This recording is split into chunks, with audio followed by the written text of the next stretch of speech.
If you have the engine code P0456, then you want to watch the rest of this video.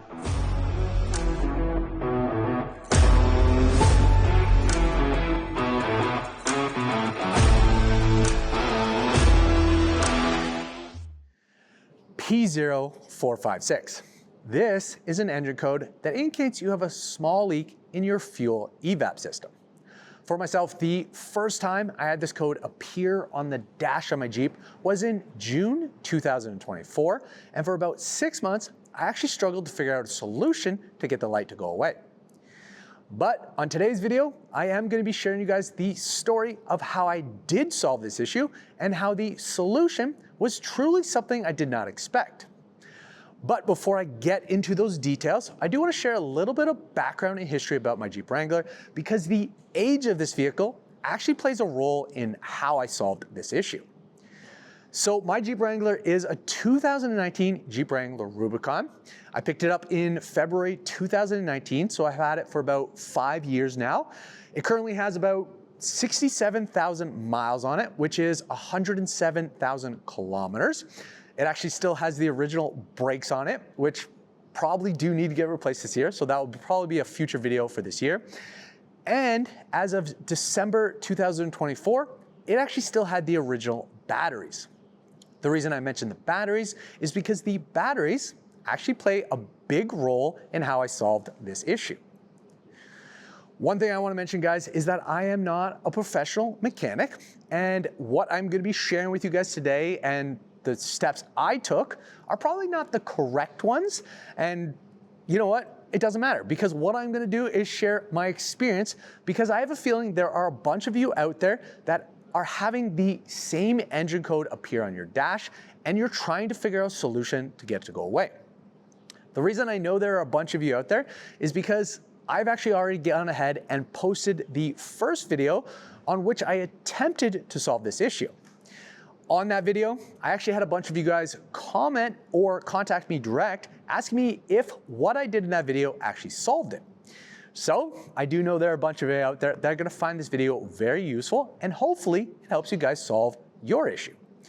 So with that aside, we might as well jump into what I did first to attempt to solve the issue. So the first thing we did to attempt to solve this engine code was to replace the ESIM module. The ESIM module is located on the fuel evap canister, and on a Jeep Wrangler JL, the fuel evap canister is actually located in behind the wheel well of the passenger rear wheel. As I mentioned, guys, I've already gone ahead and created a video where I showed the steps on how to do this. If you want to see those steps, just click on the link right here to see the full video on how I did this. This installation was probably the most complicated one, because I did have to remove this wheel well and get in behind. So it is probably the most complicated one. The reason I actually went ahead and did this one first is because it was actually recommended to me by a buddy of mine who does a bunch of mechanic stuff on Jeep Wranglers, and he experienced this issue a lot on the JK. So he figured this was the first thing I should try.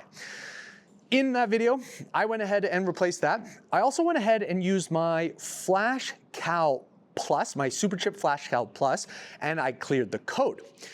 I did this in July, and in August, we actually went on our long 2-week road trip down to Florida and then up to the Smoky Mountain Jeep Invasion. And unfortunately, on that trip, the engine code came back on. So at that point, I was kind of like, okay, well, that didn't work. And I kind of went back to the drawing board and started doing some research. So after conducting the research and checking out the forums, the next part that I went ahead to replace was the Evap Purge valve that's located on the top of the engine.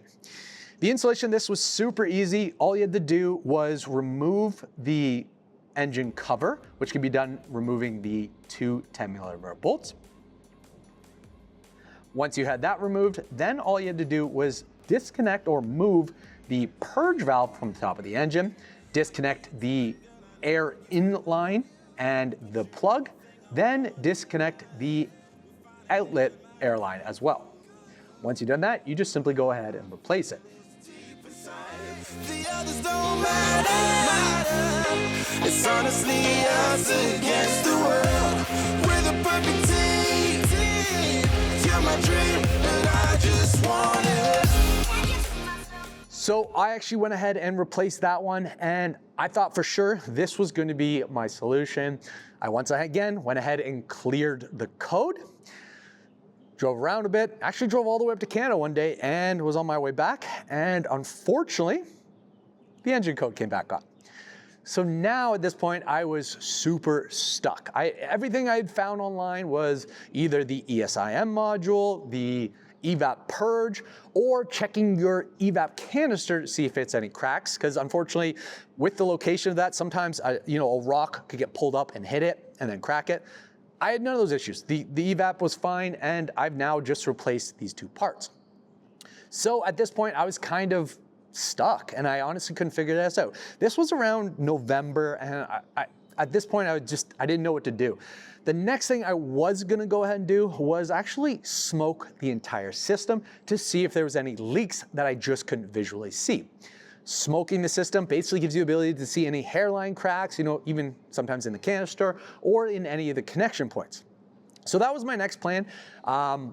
Honestly, was about to get around to it, but then I just didn't. I didn't get to it. It started to get a little bit cold, and I was just putting it off until it was gonna get warmer. So guys, one more thing I also replaced while replacing the purge valve on top of the engine was the factory gas cap.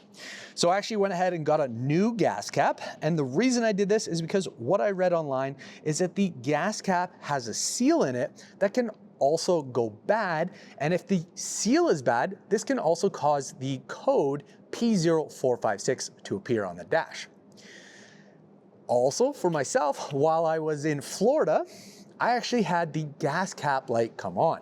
It only came on for a little bit. It might have just been, one time I didn't hook it right, but I figured because this part is inexpensive and because the forums are saying that this can also be an issue, that I figured I'd go ahead and replace it while I was doing the purge valve.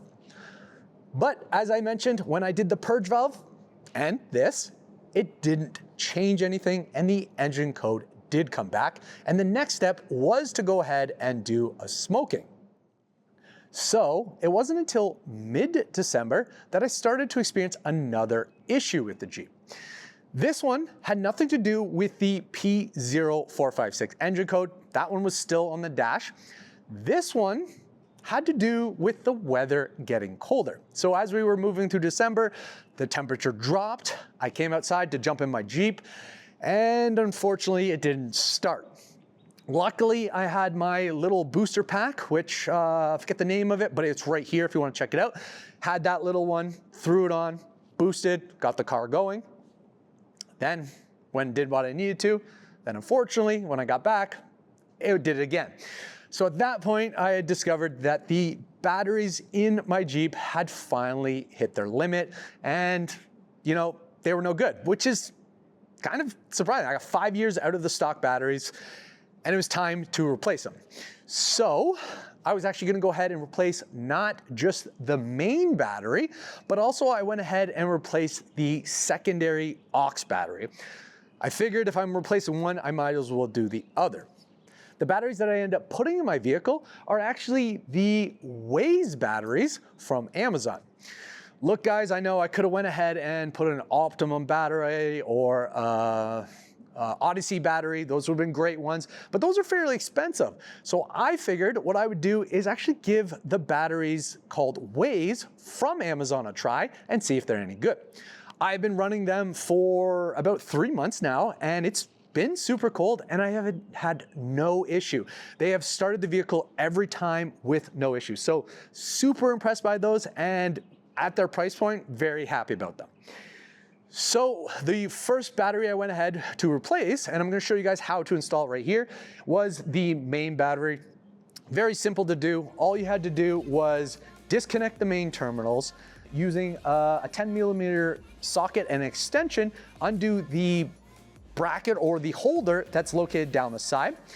Once you've undone that, you can easily then go ahead and lift the battery out. The one thing I do need to mention is that the Waze battery that I installed is actually a little longer than the factory battery, as you can see here. This I originally thought was going to be a giant issue because I was like, how is this going to fit in the box opening? But what I discovered is when I was going to install the new one, the stock box actually had a little tab inside that was holding the stock battery in. All you had to do was pop that out. Then you could easily just go ahead and install the new longer battery. So at first I thought it was weird, but then it turned out to be an okay solution. Once you've done that, guys, you just finish the install and reinstall and reconnect everything. For the secondary battery, this installation is a little different. Obviously, when I had the battery out, I could have went through the top, but that's a very difficult place. What I did, following some of the other YouTubers, is I actually went ahead and installed the battery going up through the wheel well. You can do this by just simply removing the tire and then reaching up. What I actually did, because it was easier to film, is I actually popped off the fender. Once you have access to where the secondary battery is, or the aux battery, all you have to do is undo the 3 10mm bolts. Then the cover will drop down. Once the covers drop down, the battery will be there. You're then gonna disconnect the terminals, remove the battery, then simply go ahead and reinstall it. The only thing worth mentioning is the Waze battery, the Waze aux battery, uses a different terminal. So instead of having the male pins coming out, you actually have to put a bolt in it to connect the terminals. So slightly different. So again, all you have to do is reinstall it, reinstall the 10mm bolts, and then you're good to go. Day up and out with you till I die. How many times for you I'ma try? Want you to notice the one and I know this perfect soulmate. I wanna show it my best friend. She took my life, my happy end in hard times. All right, guys, you might be wondering, why am I showing you guys stuff about batteries when this video is supposed to be about me telling you how I solved my P0456 engine code? Well, one thing you need to note is when you do disconnect a vehicle from its battery for a long period of time, what that does do is it does clear engine codes. So when I reinstalled or replaced my batteries, the engine code P0456 was no longer on my dash. And because I was just replacing batteries and not replacing anything that had to do with the Purge valve, I was expecting the P0456 engine code to simply return in a bit of time. But what was super surprising about this is that the engine code never came back. Very strange, very unexpected. And after I did a bunch of, sitting down with some mechanics and kind of thinking this through and being like, well, why is it not showing back up? What we kind of concluded was that possibly the engine code was mainly coming up because what was happening is with the battery being so old and having low voltage, it was causing one of the sensors in the Evap system to kind of malfunction and to give a negative or a false positive reading for a P0456. Again, we can't be 100% sure of this because I also did go ahead and replace a bunch of Purge systems, or I went ahead and replaced the Purge valve, the gas cap, and the ESIM module.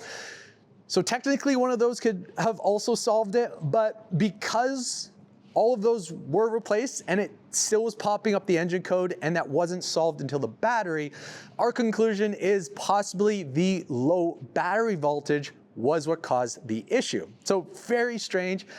Very unexpected, but it solved the issue. So super crazy. If any of you guys are out there and you have an engine code P0456 occurring, my suggestion is the first thing you want to check is your battery. If your battery is 4 to 5 years old, probably want to go ahead and replace it. That would probably be a good suggestion. If you do a reading on your battery and it's good, you've also replaced it and it's pretty brand new, then possibly the battery is not the issue. So if their battery's good, the next thing I would go ahead and do is simply replace the gas cap. That is going to be the first and easiest one. If the gas cap does not solve it, then the next thing I would go ahead and do is replace the purge valve on top of the engine. This is really easy to do and really easy to get to. If the gas cap, the purge valve, and the battery are not working, then the last thing I would suggest is to go ahead and replace the ESIM module. And while you're under there, also check your Evap canister to make sure there's no cracks. That is the last one I recommend because it is a little bit more complicated to get to. All of the other ones are things you can do in under 10 minutes and super easy to do for anyone to do at home. So yeah, that was kind of the steps I would follow. Again, that's not the steps I did. I kind of went backwards, so kind of backwards, but yeah, it's solved. I don't have the engine code coming back up. I've done many drives up to Canada and still had it not come back up. So somehow that was the solution. Very surprised about that.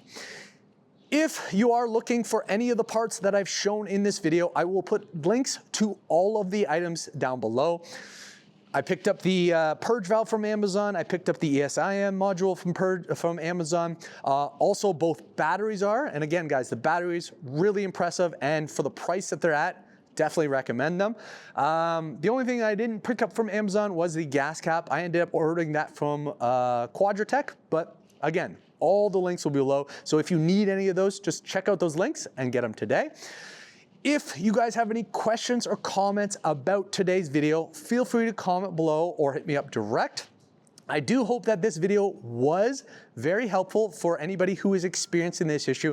I hope that one of my things that I did helps solve your issue. So, because I do know that having this Evap code or the P0456 on your dash is really annoying, especially if you have to do your inspections every year. So definitely something that it's great to find the solution. As usual, guys, please make sure to like, subscribe, and share. Keep evolving, and we'll see you guys on the next video.